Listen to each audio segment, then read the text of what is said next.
انگریز تاریخ دان ہے، انگریز ہے، اس کا کوئی تعلق میرے دین سے نہیں، لیکن تاریخ لکھنے میں اس نے یہ بات لکھی کہ میں نے ایسا جرنیل دیکھا ہی نہیں جیسا صلاح الدین تھا، اس لیے کہ اس کے جذبے جیسا میں نے ایک بھی جرنل دیکھا نہیں۔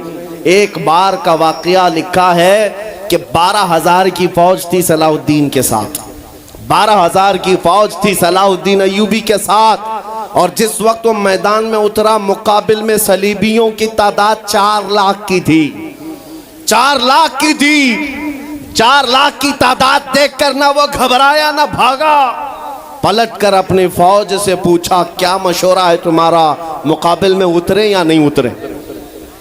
صلاح الدین کے لشکری اور اس کے نوجوان سپاہی عام لوگ نہیں تھے، جذبہ جوان تھا۔ عرض کیا اے صلاح الدین ہمارے سپہ سالار، رسول اللہ کے صحابہ تعداد دیکھ کر اترتے تھے تو ہم بھی تعداد دیکھ کے اتریں گے، اگر نبی کے صحابہ تعداد نہیں دیکھتے تھے تو ہم بھی اس تعداد کا کوئی پرواہ نہیں کریں گے۔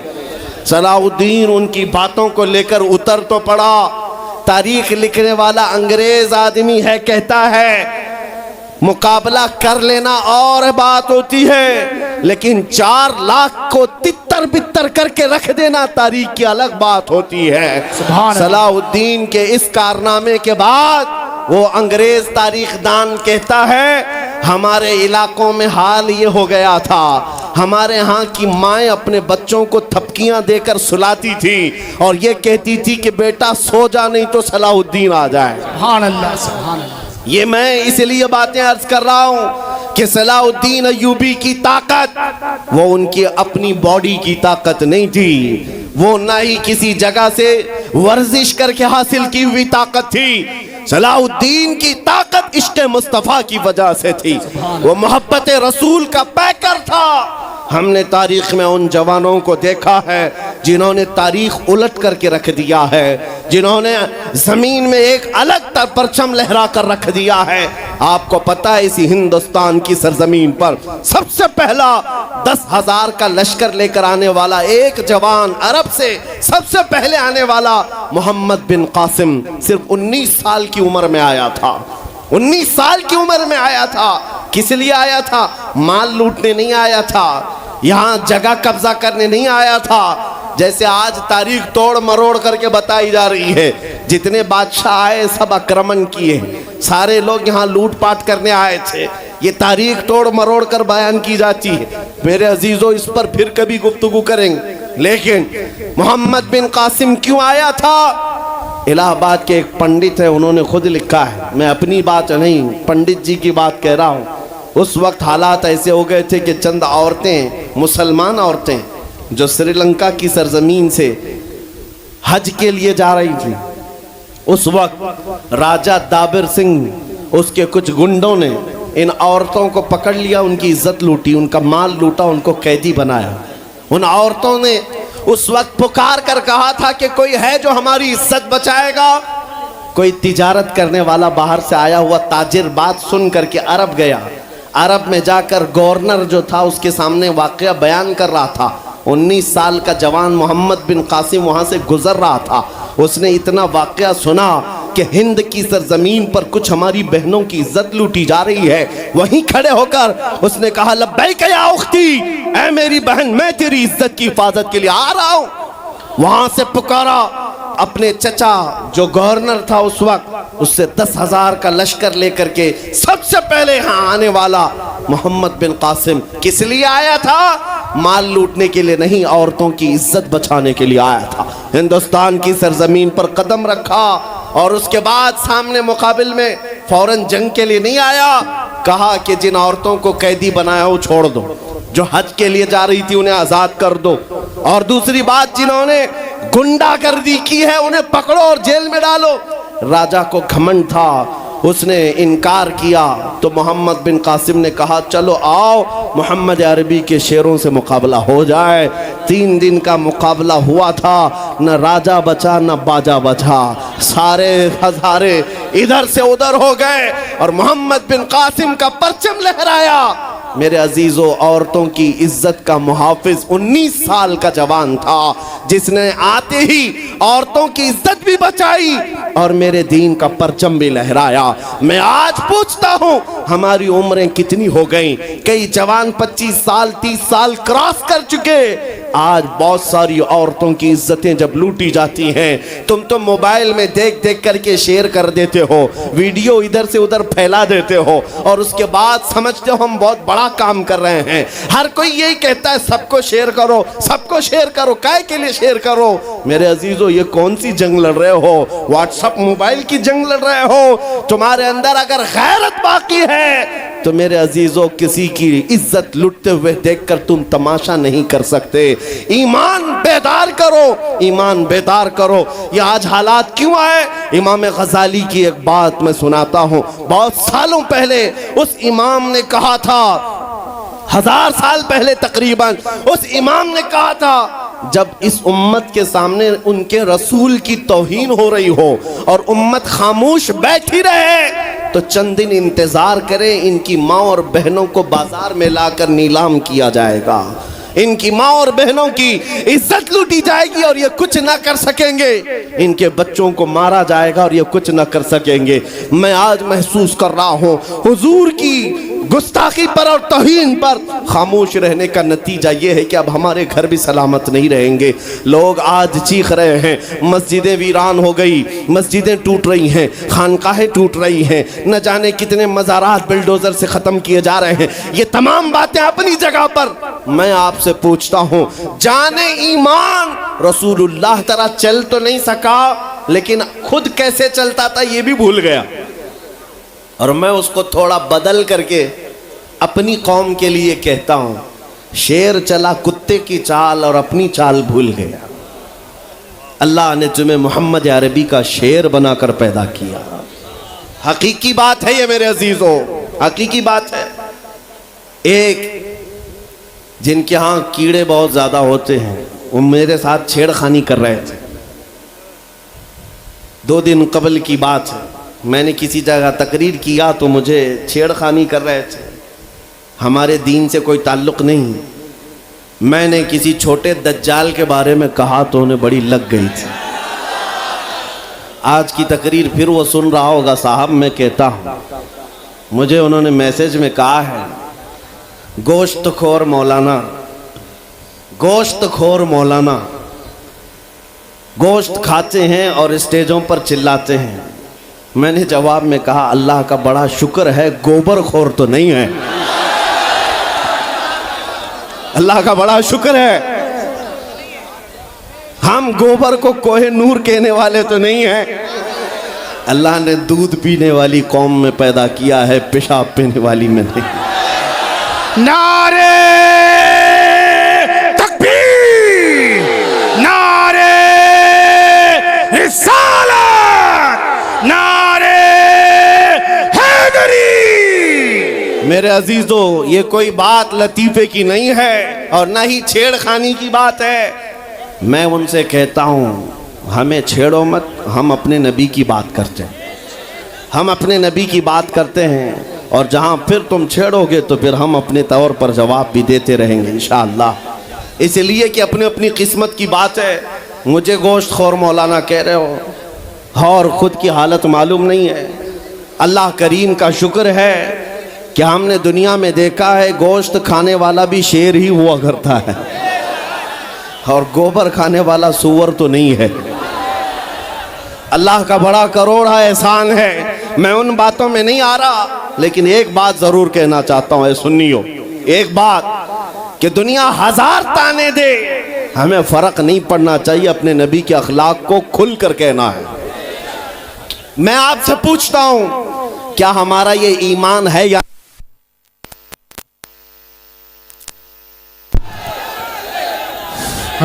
ہمارا یہ ایمان ہے یا نہیں کہ میرا خدا سچا ہے، ہمارا نبی سچا ہے، ہمارا دین سچا ہے، قرآن سچا ہے؟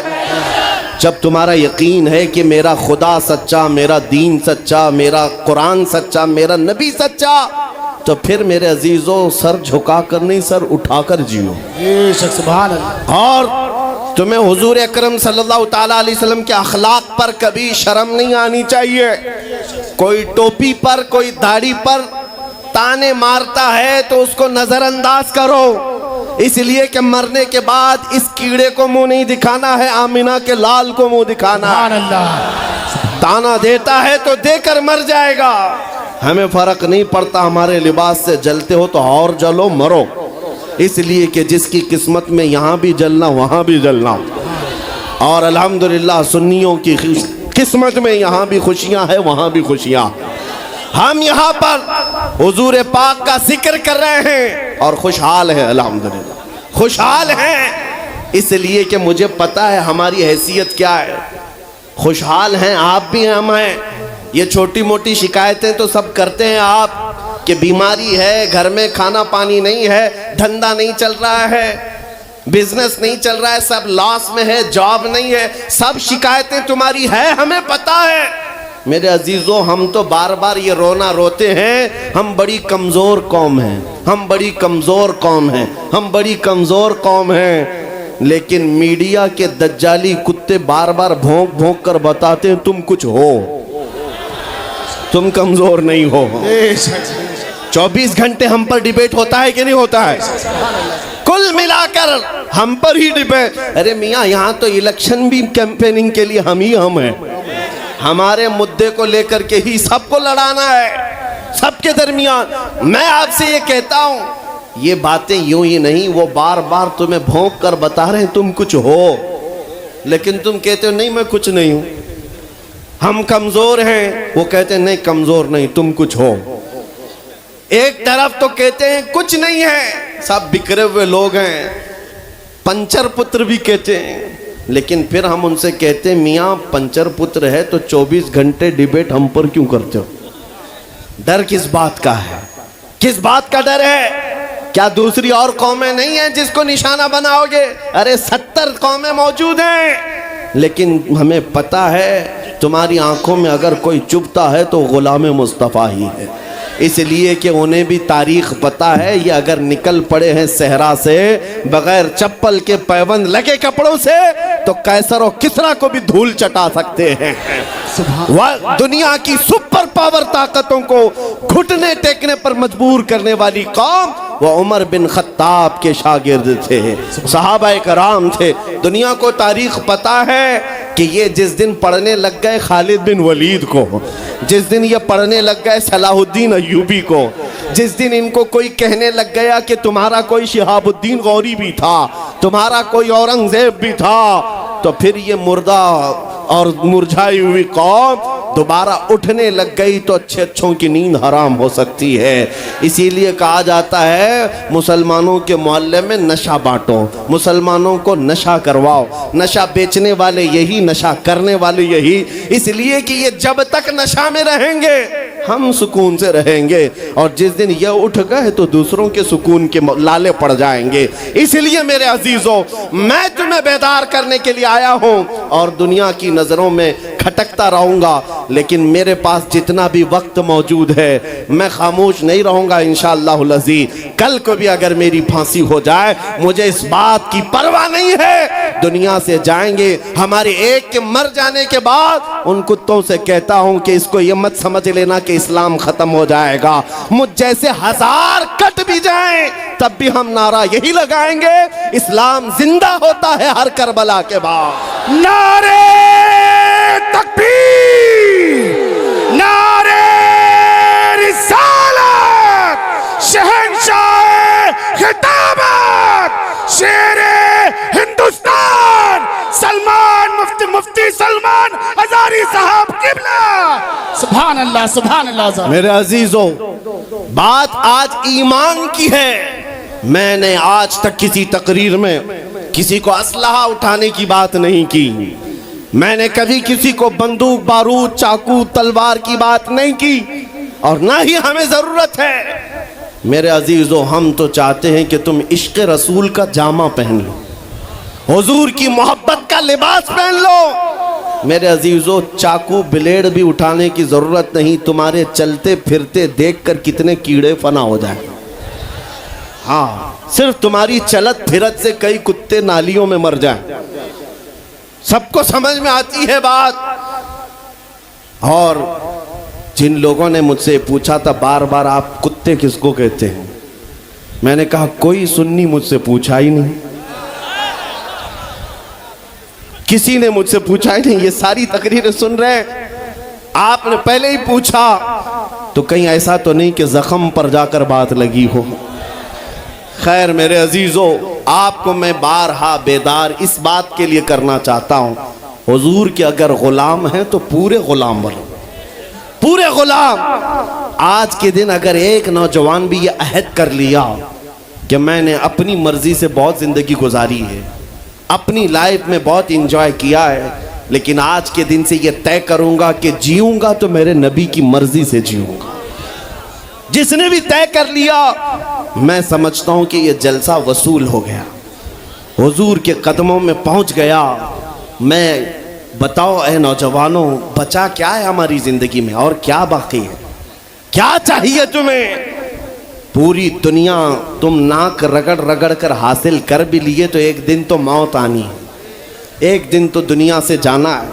ساری دولت چھوڑ کر جاؤ گے، اس بات پر سب کا یقین ہے. تم نے خود اپنے ہاتھوں سے کتنے مردے دفنائے، تم نے کتنے لوگوں کی قبروں کو خود اپنے ہاتھوں سے بند کیا. آج جو یہ آنکھیں کھلی ہیں اچانک بند کر دی جائیں گی، یہ دھڑکنیں رک جائیں گی، تم ہاتھ پیر بھی نہیں اٹھا سکتے، اور یہ پورے لوگ اٹھا کر تمہیں اتنی چھوٹی قبر میں ڈال کر آتے ہیں جہاں کروٹ لینے کی بھی جگہ نہیں، سانس اور ہوا کے لیے کوئی روشن دان نہیں، کھڑکی نہیں. اتنے گھنے اندھیرے کے اندر تم تنہا ہوتے ہو. اس قبر کے متعلق سوچو، وہاں منکر نکیر جس کے بارے میں پوچھ رہے ہوں گے وہ تاجدار مدینہ کی ذات ہوگی. حضور کے بارے میں تم سے پوچھا جا رہا ہے کہ تم ان کے بارے میں کیا کہتے تھے. اس لیے سنیو، آج ہی ہم تیاری کیوں نہ کر لیں کہ کل کو قبر میں ہم سے فرشتے پوچھیں ان کے بارے میں کیا کہتے تھے، تو وہاں پکار کر نکیرین سے کہنا تم پوچھ رہے ہو ان کے بارے میں کیا کہتے تھے، ارے مر کے پہنچا ہوں یہاں اس دل ربا کے واسطے. سبحان اللہ، سبحان اللہ. مر کے پہنچا ہوں یہاں اس دل ربا کے واسطے. ہے شب گور بھی اسی گل سے ملاقات کی رات. عزیزان گرامی وقار، آج لے ان کی پناہ، آج مدد مانگ ان سے. کل نہ مانیں گے، قیامت میں اگر مان گیا. صرف میں تمہارے ان اخلاق کی بات کر رہا ہوں، بڑے درد دل سے کہہ رہا ہوں. آ جاؤ واپس اس نقطے پر جہاں میرے نبی نے ہمیں چھوڑا تھا. آ جاؤ اس راستے پر جس پر چلنے والوں پر اللہ نے انعام نازل کیا ہے. آپ کو پتا ہے وہ صحابہ کرام، تابعین اور اولیاء کاملین کا راستہ تھا کہ جن کے بارے میں اقبال نے کہا، دی اذانیں کبھی یورپ کے کلیساؤں میں تو کبھی افریقہ کے تپتے ہوئے صحراؤں میں. دشت تو دشت ہے، دریا بھی نہ چھوڑے ہم نے، بحر ظلمات میں دوڑا دیے گھوڑے ہم نے. آ گیا عین لڑائی میں گر وقت نماز، قبلہ روحوں کے زمین بوس ہوئی قوم حجاز. ایک ہی صف میں کھڑے ہو گئے محمود و ایاز، نہ کوئی بندہ رہا نہ کوئی بندہ نواز. یہ ہماری تاریخ تھی، یہ ہماری تاریخ تھی. محمد عربی صلی اللہ تعالیٰ علیہ وسلم کے غلاموں کی تاریخ تھی. وہ جس جگہ جاتے تھے پرچم اسلام لہراتے تھے. جہاں چل پڑے ہواؤں کا رخ موڑ دیا، آندھیوں کو توڑ دیا، سمندروں میں راستہ بنا لیا. ارے دریائے دجلہ میں گھوڑے دوڑا دیے. یہ نبی پاک کے غلام تھے، دنیا ان سے خوف زدہ تھی. کیا تھا ان کا نعرہ؟ ان کا نعرہ یہ تھا، ٹل نہ سکتے تھے جنگ میں اگر اڑ جاتے تھے، پاؤں شیروں کے میدان سے اکھڑ جاتے تھے. ارے حق سے سرکش ہوا کوئی تو بگڑ جاتے تھے. تیغ کیا چیز ہے، ہم توپ سے بھی لڑ جاتے تھے.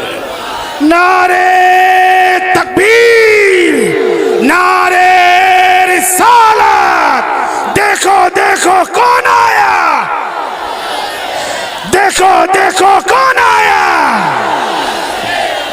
توجہ کی بات ہے، ہم اس قوم کے وارثین میں سے ہیں دنیا جن کی تاریخ جانتی ہے. آپ کو پتا ہے انگریز تاریخ دان ہے، انگریز ہے، اس کا کوئی تعلق میرے دین سے نہیں، لیکن تاریخ لکھنے میں اس نے یہ بات لکھی کہ میں نے ایسا جرنیل دیکھا ہی نہیں جیسا صلاح الدین تھا.